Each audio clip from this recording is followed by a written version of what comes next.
Bonjour, donc nous nous retrouvons pour le tuto concernant la découpe, la pose des pièces et la découpe des pièces. Donc, voilà le matériel qu'il vous faut, le plan de coupe, alors en papier ou en tablette, les différentes pièces évidemment que vous avez préparées, des épingles, une table de coupe et des ciseaux ou des cutters rotatifs. Moi j'utilise également des poids de sorte que je positionne bien la matière.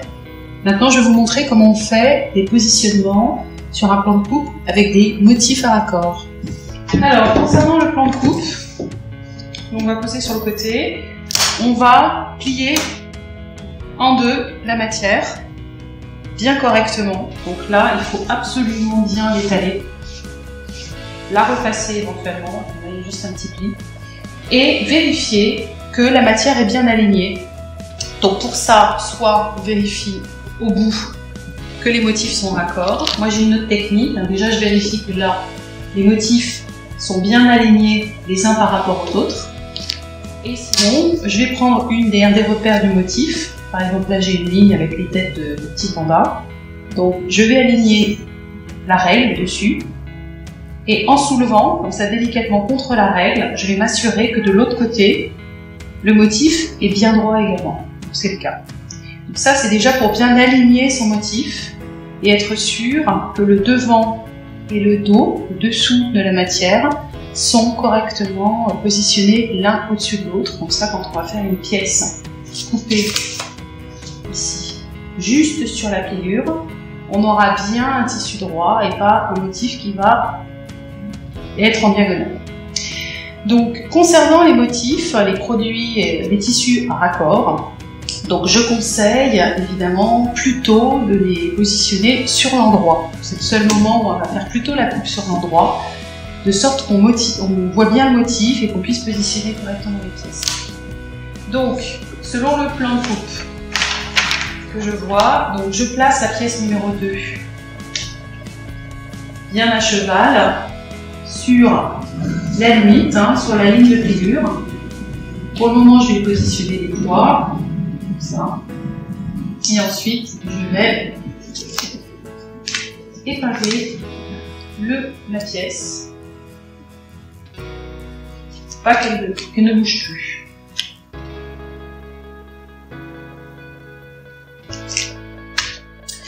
Ensuite, la pièce numéro 1, là c'est très important, elle doit être très bien alignée à la pièce numéro 2. De sorte que vos raccords sur le côté soient au même niveau. Sinon, vous aurez une tête de panda ici et l'autre tête de panda là, lorsque vous rejoindrez les deux pièces en couture comme ça. Donc, soit vous démarrez comme ça, ça revient au même, dans un sens ou dans l'autre. Moi, je le fais comme ça parce que je sais qu'en alignant le bas, on sera correct. Donc, on l'aligne bien. On vérifie que les oreilles de panda ici sont bien alignées. Je repositionne un autre poids ou pas, comme j'ai lourd, et je vais épingler de la même façon pour maintenir la pièce. Si j'ai un doute, je mets une règle, là, comme ça ou en plastique, transparente. Attends, je l'ai pas tout à fait. Le mieux d'ailleurs, c'est d'avoir une butée. Ça, vous avez l'endroit où vous avez l'air butée. Voilà, donc on positionne la pièce numéro 2, qui sera donc au raccord.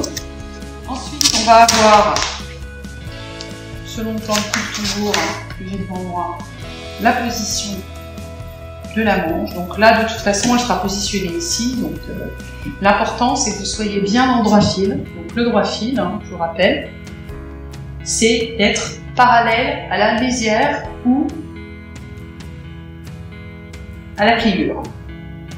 Donc ça c'est toujours important parce que sinon vos produits, la matière va bouger dans la confection ou pendant le lavage. Donc on est bien parallèle à la lisière selon le sens indiqué par les flèches sur votre patron. Donc, les flèches verticales, on est bien parallèle. Donc là c'est pas très important que ce soit aligné parce que la manche doit être sur le côté. Par contre le motif doit être bien droit lorsque vous portez la manche sur le côté du bras. De la même façon, je vérifie quand même en bas que je suis bien alignée entre les oreilles et en bas. Là, Hop, sur le bas, comme ça je suis sûre d'être bien droite. Et j'épingle. Donc vous pouvez positionner beaucoup d'épingles. Moi j'ai un peu l'habitude, j'en ai pas beaucoup, mais à vous de voir, ça va pas abîmer le tissu de toute façon. Donc deux dernières pièces à positionner, la poche et la pièce numéro 4, qui est le bas du corps, hein, donc qui sera une bande pliée en deux comme ça. Donc pour le moment, elle doit se positionner, je regarde, droit fil, comme ceci. On va positionner également sur la pliure, parce que c'est une pièce qui doit être tendue. Donc là de la même façon, je vérifie qu'elle est bien droite, dépliable, donc c'est les yeux du panda. Après prenez un repère, hein. Ça n'a pas beaucoup d'importance au niveau, ça dépend si vous avez envie de voir le panda en plein milieu par exemple. Si c'est en plein milieu, il ne faut pas le prendre sur la pliure. Donc moi je vais me dire que j'ai pas trop envie d'avoir un morceau de panda, un morceau d'égal. Je réfléchis, donc je vais positionner. Si j'ai envie d'avoir un petit morceau de panda, donc je vais l'aligner avec. Là je sais que ça ce sera visible, cette partie-là. Je vais l'aligner avec des étoiles. Je vais vérifier encore une fois que je suis bien positionnée en dessous. Je positionne encore une fois. Histoire que ça reste bien stable. Rien ne vous empêche de vérifier pendant la pause, hein, que tout est bien ajusté et sinon de travailler en position.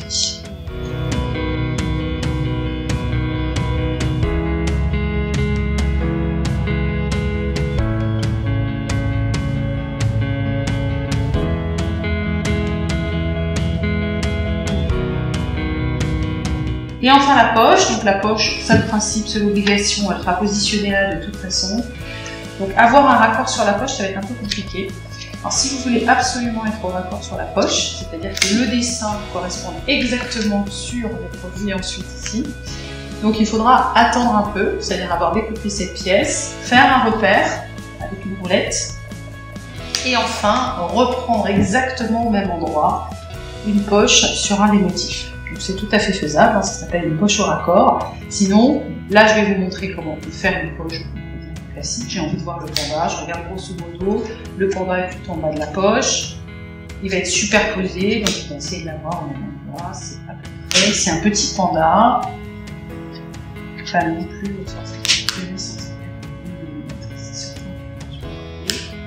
la poche avec le dessus, moi c'est cette partie-là.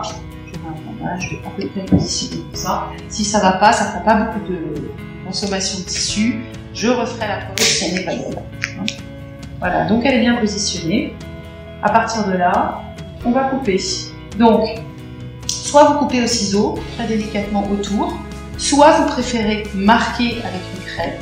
Donc vous prenez une craie, soit une craie rectangulaire comme ça coûte rien du tout, plutôt d'une couleur contrastante si vous ne verrez rien, donc là c'est pas le bon, soit une craie sous forme de crayon, comme ça vous changez les mines.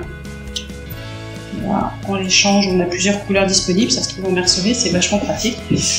Donc on trace autour, comme ça, les lignes, grossièrement, hein. Donc là on est bien sur les lignes de coupe, hein, puisque les marges sont incluses, les marges de couture. Vous y allez, là je vais juste en faire un parce que moi en général je découpe tout de suite. Ça c'est si vous avez envie d'enlever les pièces ou que vous avez un doute ensuite. Moi je coupe directement tout. Voilà. Donc là on a fait un contour, vous voyez, il est indiqué. Par contre, si vous n'écrivez pas les contours, hein, ce que je vous conseille absolument par contre, c'est de marquer les repères s'il y en a. Donc là, on va un tout petit peu percer, la pointe, pour bien indiquer les positions de la poche.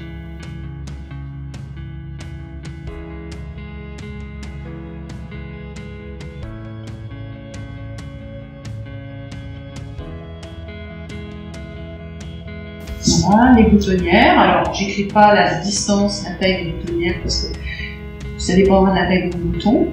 J'indique juste le milieu de la boutonnière. Donc ça, c'est juste pour vous dire qu'il y a un côté, ce sera les boutons, de l'autre côté, ce sera la boutonnière. Donc là, j'indique les deux sur le même, ça ne sera pas grand-chose. Et éventuellement, la ligne de figure aussi, je l'indique.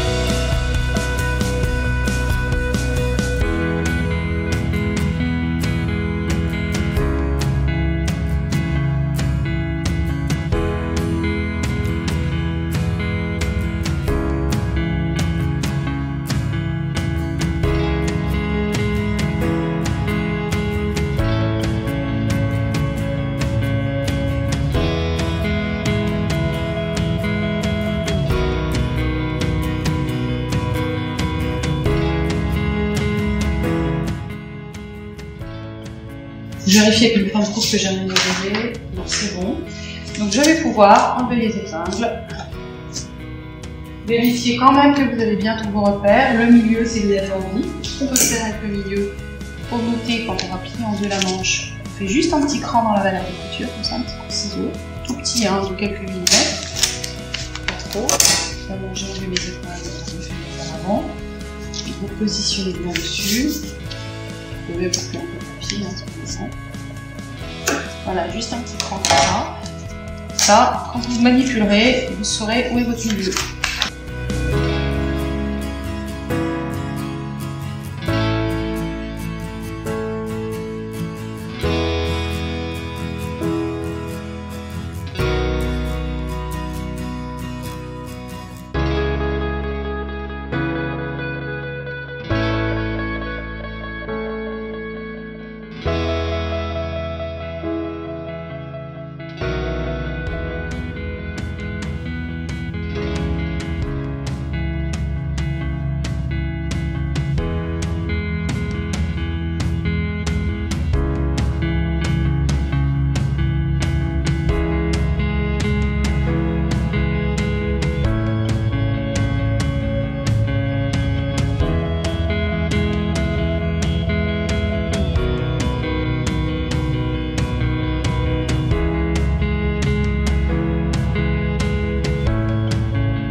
Voilà, ce tutoriel est terminé, toutes vos pièces sont prêtes, vous pouvez maintenant soit les repasser, surtout vérifier vos marquages, enlevez bien toutes les épingles et c'est parti pour la couture.